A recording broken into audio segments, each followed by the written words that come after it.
Führungskräfte und Coaching, kein einfaches Thema. Einige nehmen es an, andere nehmen es nicht an, einige möchten es, andere möchten es nicht. Und die Frage ist immer, wie macht man es denn eigentlich richtig? Und heute bin ich besonders stolz darauf, dass wir hier einen internationalen Experten, den ich bereits auf zig Konferenzen und eben auch in zig Coaching-Einsätzen miterleben durfte. Unter anderem das erste Mal habe ich ihn gesehen in Vancouver in 2013 und von da eigentlich, völlig egal, wo man hinreist, Weafer ist immer mit dabei. Weafer hat sich heute Zeit genommen für ein Interview genau zu diesem Thema Leadership und Coaching. Und da Weafer in Dublin wohnt, wurde das Interview in englischer Sprache durchgeführt. Leadership and coaching. Many people who are leaders at the moment think, well, the uncertainty I face right now is so challenging that maybe even I need a coach, but how am I able to find the right one? And also, how can I give coaching to other people? I have an international expert from Ireland today with me. Hello and welcome, Weafer. Hello, Niels. Glad to be here. Thank you very much for taking the time, and I'm going to get straight into it. Leaders at the moment, and of course I prepared for this podcast, they are very insecure about the uncertainty. And when they think, I'm in a leadership position, what shall I do? Shall I tell my people it is very insecure, which has the risk that people suddenly run off? Or shall I tell people everything is fine, although I know it's not? What would you recommend them to do? I think there's a slightly deeper element in that in terms of leadership styles need to address or be changed at the moment. So at the moment, we're still working very much, which was facilitated by working on site with a command and control type approach, where leadership is coming from expertise and skills and the ability to be able to resolve problems. I think with the COVID crisis and people now working in this blended managed environment, where a lot of our people are working remotely and maybe some will come back and work in the office, we need a very different leadership style. We need an influential or advisor-based leadership style. So we need to become a lot more collaborative, co-creative, and solution-oriented, sharing ownership with people. And in those circumstances, that shift, that requires transparency. It means being open and honest with the people around you and then trusting them to be able to work with you to come up with more relevant and more effective solutions. So rather than dictation, we move very much into a more coaching or mentorship type approach to leadership, where the leader is operating in a way that he or she creates the environment in which his or her people can excel. So when we have some people now who are in business for, let's say, 10, 15, 20 years, telling them to change their style, not being the strong person in front to tell everyone what they should do, how do you, because many people will think, isn't that a weakness or isn't that some sort of approach that doesn't fit my personality? How would you make someone change in that way? Well, I think in the situation in terms of change, I think what you're looking at is there's a number of key skills that a leader can learn in order to be more effective and to move his or her style to a situation where they're more influential in what they do. So critical skills, for example, might be learning to work with different kinds of personality types and styles, learning how to be a better presenter or speaker, to be more comfortable with developing rapport with people, or to understand the psychology behind that. And also, probably one of the most important elements is understanding how to use questions and influencing language in a way that brings people together with you to synergize, to come up with solutions from all of the potential and capability that they have. I mean, if you look at it from the perspective of a simple graph, so you have a vertical axis and you have a horizontal axis, where the vertical axis is skills and wills, so ability to do the job and willingness to do it.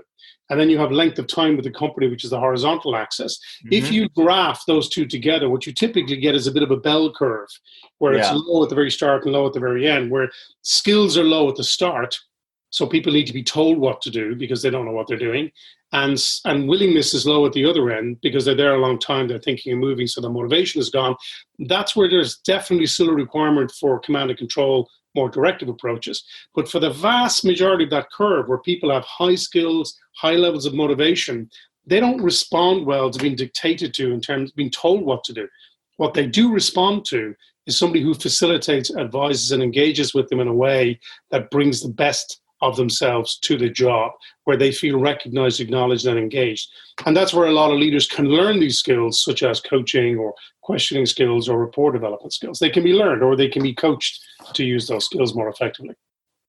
Excellent advice. You just mentioned just briefly questioning technique. Do you think that many leaders make major mistakes when it comes to asking the right questions or asking them in the right way? And if they make mistakes, which are the usual mistakes?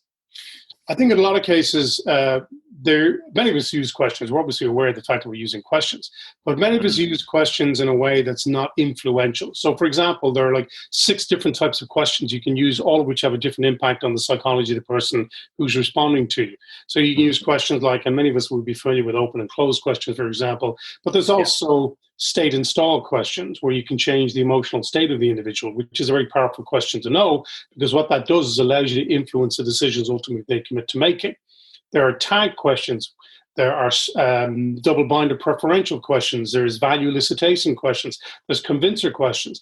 For a leader in today's world, the ability to be able to ask questions and make suggestions rather than simply making directive statements is a critical skill to where they become significantly more successful in their role as a leader. And more importantly, when they learn to use questions, here's the real power of questions. If someone gives you an answer to your question or agrees with your suggestion framed in the form of a question, they're accountable for what happens afterwards.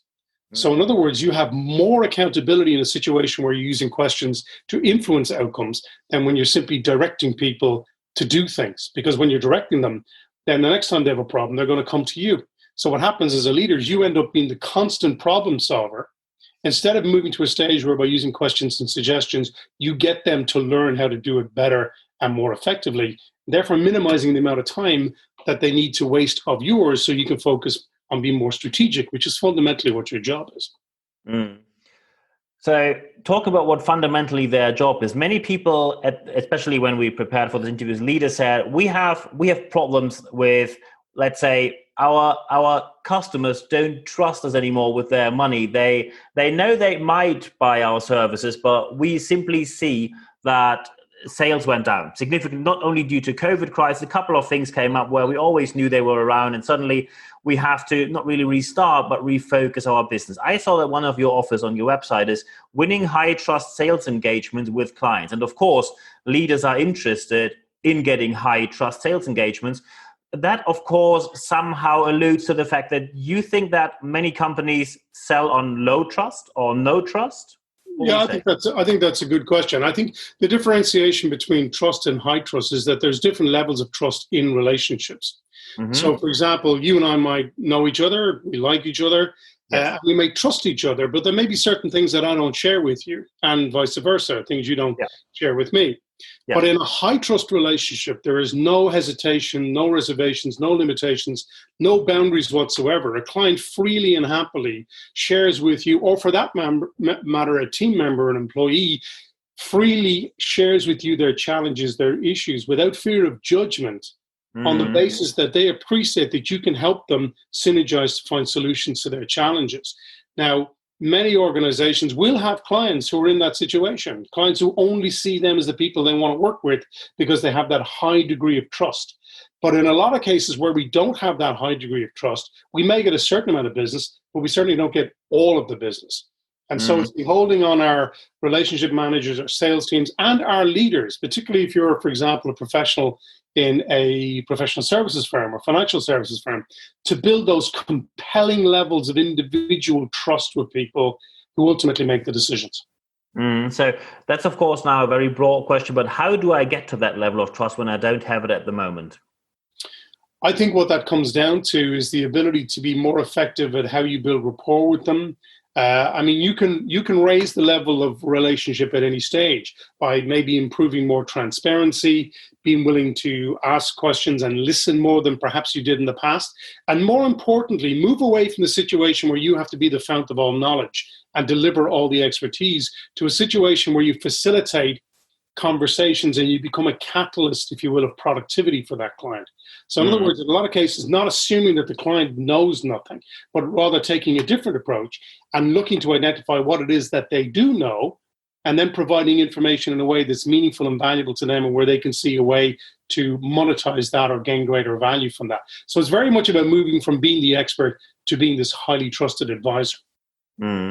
Excellent. So to wrap this whole interview up, when people are sitting there now and thinking, okay, where to start right now? You as an executive business coach, let's just imagine I'm a leader. I am not confident about the future. What are Sean Weafer's top 3 tips what I should do right now?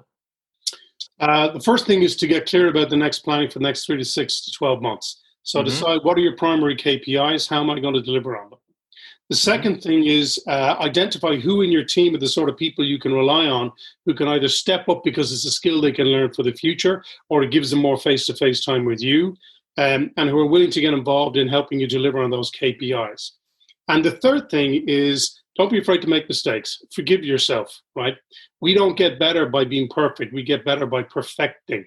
So none of us know what the future is going to be. And so the difference at the end of the day is remember that we're not trying to predict it, but to remember the fact that we can create it if we approach our market and we approach our people and we approach our clients in the right way. Excellent.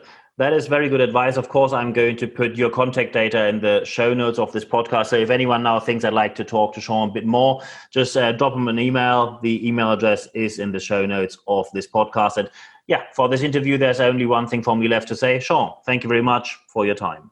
And thank you, Niels.